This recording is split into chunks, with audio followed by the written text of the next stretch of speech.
Hello friends, this is Lokesh Katik और आप सभी का स्वागत है हमारे चैनल EMC-IQ में। तो आशा करता हूँ आप सभी लोग अच्छे होंगे और अपनी पढ़ाई कंटिन्यू कर रहे होंगे। तो आज की वीडियो हम पढ़ने जा रहे हैं स्पेक्ट्रम के बारे में। स्पेक्ट्रम के अंदर भी हम पढ़ेंगे हाइड्रोजन स्पेक्ट्रम को। तो अब हम पढ़ते हैं हाइड्रोजन स्पेक्ट्रम को। तो हाइड्रोजन को स्पेक्ट्रम को समझाने के लिए प्रयोग किया गया था, वो प्रयोग मैं आपको समझाता हूँ। प्रयोग के अंदर क्या किया था, एक ट्यूब ली गई थी, जैसा कि उसके अंदर लिखी थी जब हमने इलेक्ट्रॉन के लिखी थी कैथोड किरण ट्यूब, इसी प्रकार इसके अंदर भी एक ट्यूब लिखी थी ना, एक ट्यूब लिखी थी, इसके अंदर इलेक्ट्रोड थे, ये इलेक्ट्रोड लगा दिया, ठीक है। और इस ट्यूब के अंदर भरी हाइड्रोजन गैस इस ट्यूब के अंदर भरी, और जो दाब रखा ना वो कम दाब रखा। यहाँ पर दाब क्या था, कम दाब, लो प्रेशर यहाँ पर रखा। हाइड्रोजन गैस इसके अंदर भरी और दाब रखा जो कम रखा, और फिर इसको क्या किया, हाई वोल्टेज की बैटरी से जोड़ दिया। इस प्रकार इसको जोड़ दिया, ये हाई वोल्टेज की बैटरी है ना, हाई वोल्टेज। तो जब इसके अंदर क्या किया, जब इसके अंदर विद्युत धारा प्रवाहित की, इसके अंदर हाइड्रोजन गैस भरी है, दाब कम है, जब ये किया तो यहां से क्या हुआ, लाल रंग की लाइट प्राप्त हुई, रेड लाइट।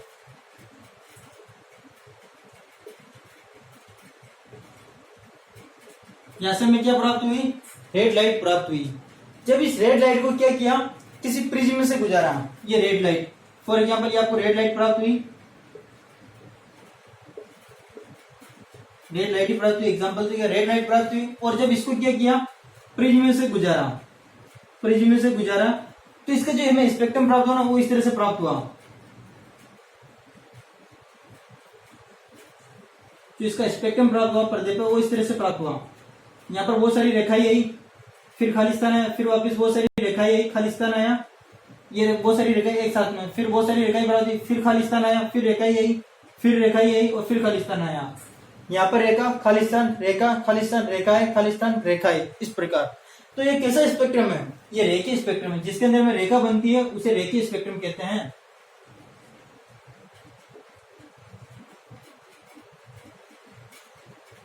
उसे क्या कहते हैं, उसे रेखीय स्पेक्ट्रम कहते हैं। तो रेड लाइट को जब प्रिज्म से गुजारा तो हमें रेखीय स्पेक्ट्रम प्राप्त हुआ। तो वैसे क्या क्यों हुआ कि हमें रेखीय स्पेक्ट्रम प्राप्त हुआ, सतत स्पेक्ट्रम क्यों प्राप्त नहीं हुआ, ये जानने का हम प्रयास करते हैं कि हमें आखिर रेखीय स्पेक्ट्रम ही क्यों प्राप्त हुआ। तो देखो, इसको हम ऐसे नहीं समझ सकते, इसको हम समझेंगे बोर मॉडल से, है ना। तो देखो, मैं इसको अब रब कर रहा हूं, फिर इसको आपको समझाता हूं ना।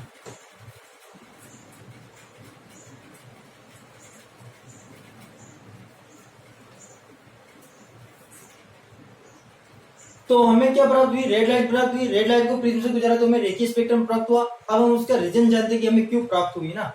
तो देखो, वो ने बताया था कि जैसे ये आपके पास में परमाणु जिसके अंदर नाभिक है, इसके अंदर बहुत सारी कक्षाएं होती है, ये बहुत सारी कक्षाएं है।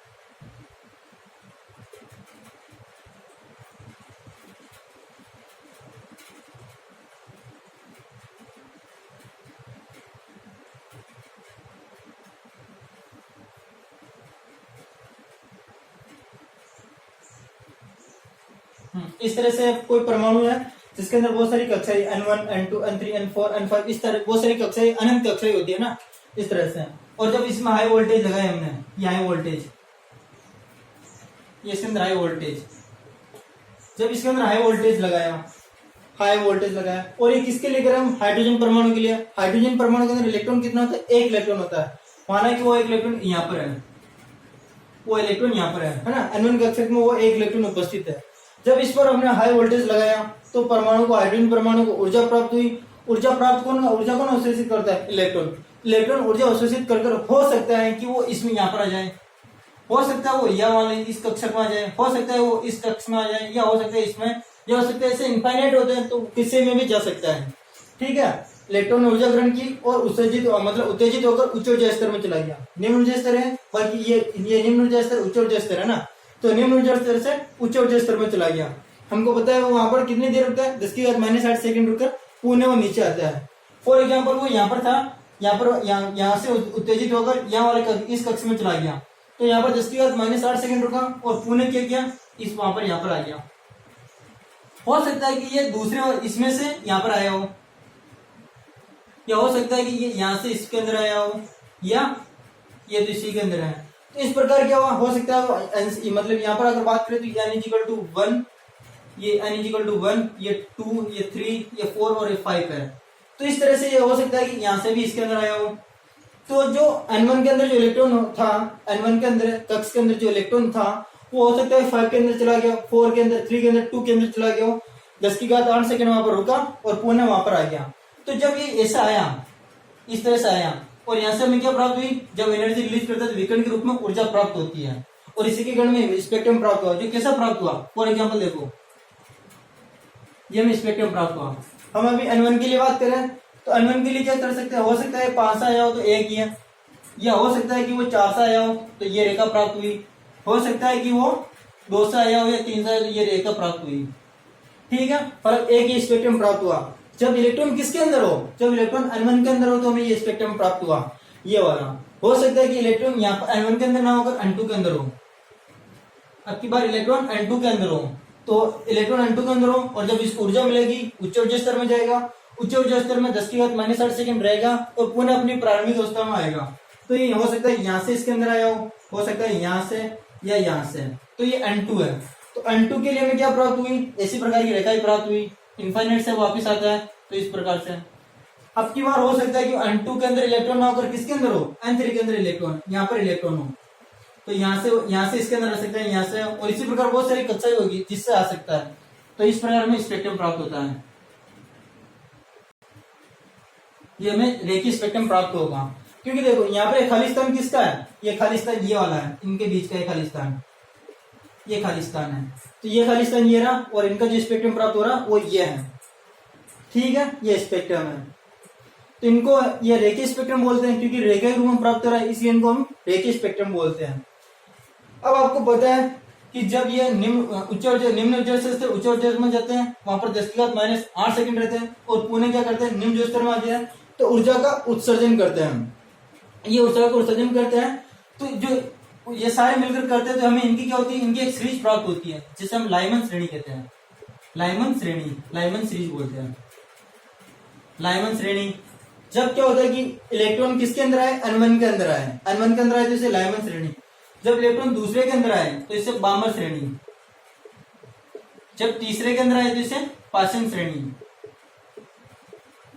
जब पहले के अंदर आए लाइमन, जब इलेक्ट्रॉन दूसरे के अंदर, मतलब कहीं से भी, अनंत से भी अगर इलेक्ट्रॉन अगर एक के अंदर आता है तो उसे लाइमन श्रेणी में कहते हैं। हो सकता है अगर 10 में से भी इलेक्ट्रॉन पहले वाले इसके अंदर आता है, n1 के अंदर आता है, तो उसे लाइमन श्रेणी बोलते हैं। यदि इलेक्ट्रॉन अनंत से सेकंड नंबर पर आता है, n=2 पर आता है, तो इसे बामन श्रेणी कहते हैं। यदि इलेक्ट्रॉन कहीं से भी तीसरे नंबर पर आता है तो इसे पाषण कहते हैं। इसी प्रकार टोटल 5 श्रेणियां होती है, जो मैं आपको पहले बता दी। मैं एक बार लिख देता हूं और फिर उनको वापिस समझाऊंगा। लाइमन, बामर, पाषण, ब्रैकेट, फुंड, और ये 5 मेन होती है। एक और बोल देते हैं पी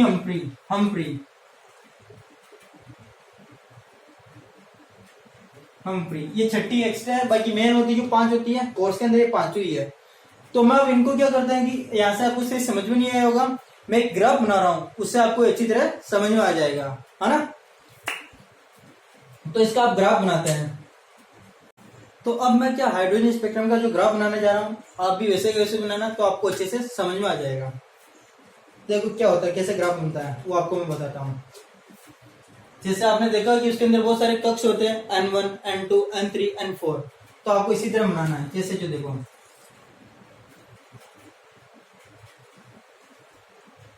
ये n=1 है, n=1, यहां से n=2, ऊपर n=3, n=4, n=5, n=6, n=7, और यहां से जो प्राप्त हो रहा है वो n=इनफाइनाइट, क्योंकि वो सारे कक्ष हो सकते हैं ना, वो सारे कक्ष हो सकते हैं, n1, n2, n3, n4, n5, n6, n7 और n=8। ये सब क्या है, ये सब ऊर्जा स्तर है। ये सब क्या है, ऊर्जा स्तर। ऊर्जा स्तर, ये सब ऊर्जा स्तर बोलो, या आप इनको एक और क्या कक्ष बोल सकते हो, या कोष बोल सकते हो। तो ये 3 नाम बता दिए, आप कंफ्यूज ना हो इसलिए तीनों नाम बता दिए, N1, N2, N3, N4, N5, N6।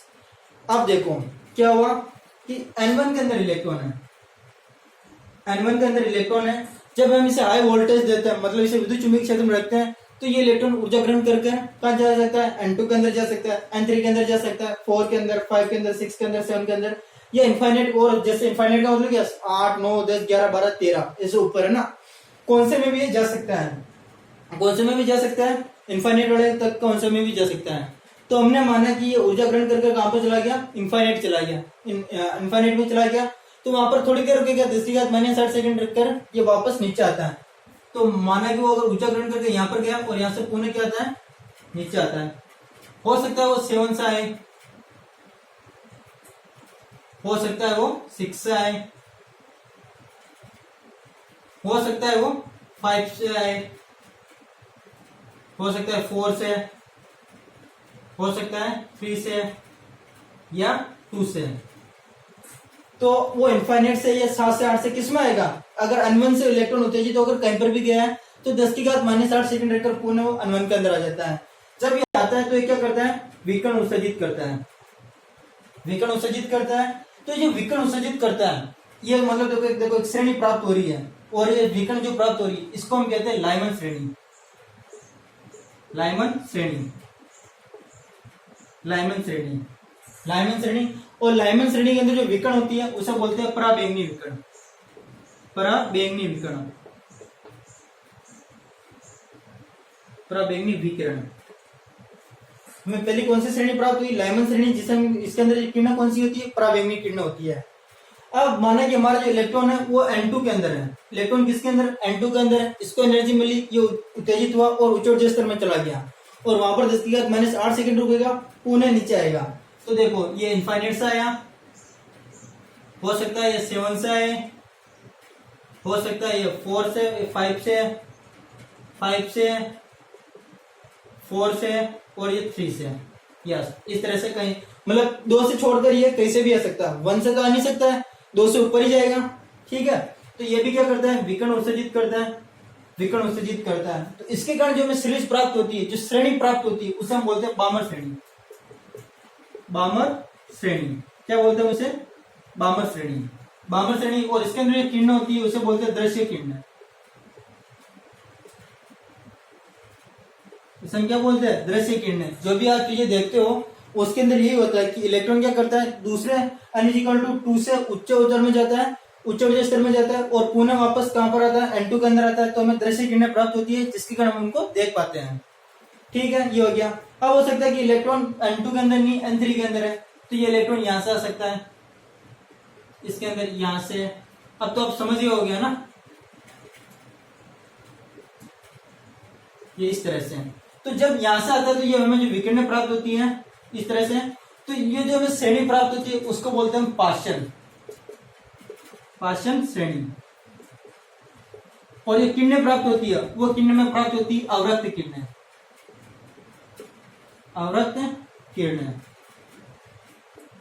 ठीक है, इसी प्रकार अब 4 के अंदर हो तो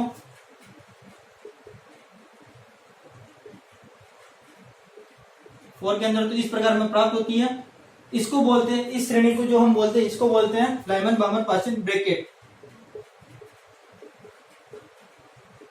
ब्रैकेट श्रेणी। और जो यहां पर हमें किरणें प्राप्त होती है वो किरणें प्राप्त होती है अवरक्त किरणें, अवरक्त किरणें। ओके, इसी प्रकार 5 के अंदर बात करें तो अनंत से, 7 से या 6 से प्राप्त होती है। और इसके अंदर जो हमें श्रेणी प्राप्त होती है उस श्रेणी को बोलते हैं हम फुंड, फुंड श्रेणी। और जो यहां पर हमें किरणें प्राप्त होती है उसे अवरक्त किरणें बोलते हैं, अवरक्त किरणें। और एक और श्रेणी जो मैं आपको बताई थी हम्फ्री, वो क्या होता है कि अनंत से 6 के अंदर या 7 से 6 के अंदर आता है। तो इससे जो हमें किरणें प्राप्त होती है वो होती है, इस श्रेणी को बोलते हैं हम्फ्री, हम्फ्री श्रेणी। और जो किरणें प्राप्त होती है वो किरणें में प्राप्त होती है माइक्रोवेव,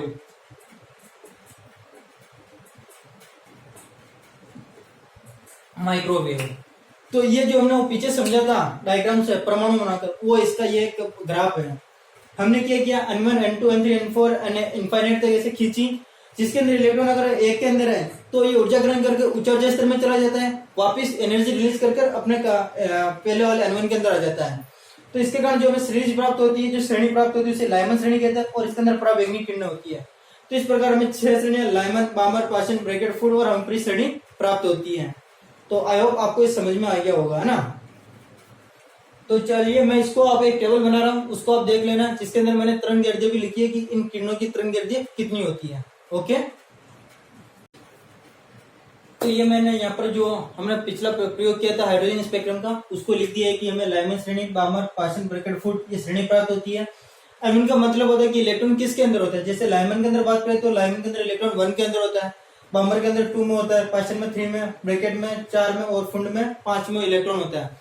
और वो ऊर्जा ग्रहण कर N2 में चले जाते हैं। N2 मतलब 2, 3 हो सकते हैं, मतलब उच्च ऊर्जा स्तर वाले चले जा सकते हैं, 2, 3, 4, 5, 6, 7, 8, 9, 10 इनफाइनाइट तक। अगर 2 में तो तीसरे में, चौथे में आगे जा सकते हैं, अगर तीसरे में तो चौथे में, 5वें में, और ये ऐसा आगे जा सकते हैं। तो इस प्रकार आगे जा सकते हैं। वैसे N1 और N2 क्या है, ये एक फॉर्मूला है जो मैं नेक्स्ट वीडियो के अंदर आपको बताऊंगा। तो अभी आप केवल ये समझ लो, और इससे रिलेटेड क्योंकि न्यूमेरिकल आती है इसलिए मैं आपको बता रहा हूँ। स्पेक्ट्रमी क्षेत्र प्राप्त होता है लाइमन के लिए पराबैंगनी, बामर के लिए दृश्य, पाशन के लिए अवरक्त, ब्रैकेट के लिए अवरक्त और फुंड के लिए भी अवरक्त ये हमें प्राप्त होता है।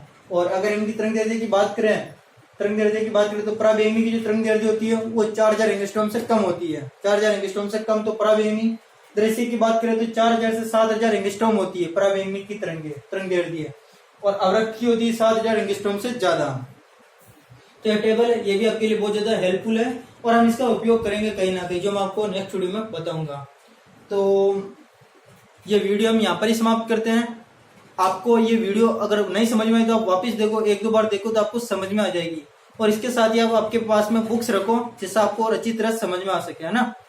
तो अगर ये वीडियो आपको अच्छी लगी तो वीडियो लाइक करना, कमेंट करना और शेयर करना, और अगर आप चैनल पर अभी नए हो तो सब्सक्राइब कर देना। Thank you so much.